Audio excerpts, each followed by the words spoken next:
Well, I just think anybody that had a chance to either play for Skip or coach with him just really understood what a genuine, sincere, caring person that he was. He was amazing, and you don't realize it, or I didn't realize it at the time as much that, him being the head coach, running an ACC program, winning ACC championships, he still never lost that common touch with anyone he came across. He treated the guy that swept the floors in the gym the exact same way he treated the president of the university, with class, with dignity. I asked him how their day was going. And, a lot of the same life lessons that, I was fortunate enough to get taught by my mom and dad.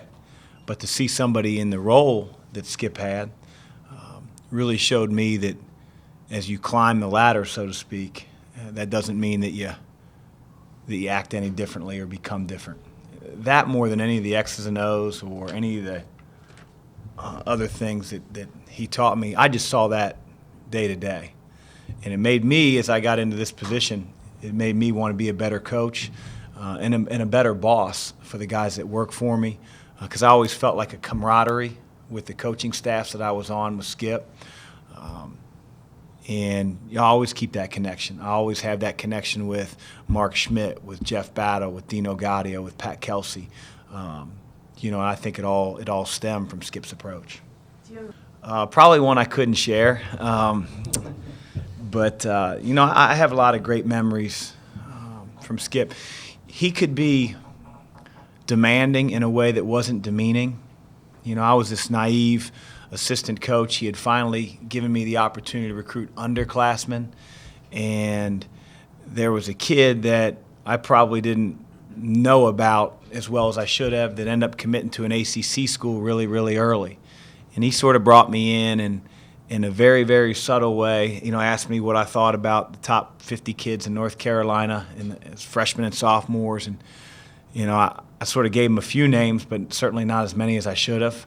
And he said, that sort of happened with the kid that just went to Clemson. And he said, let's try not to have that happen again. And, man, it taught me a lesson. I felt like I let him down versus walking out of the office feeling like I got scolded, don't like working for this guy, man, he's so hard to work for. I felt like I let him down.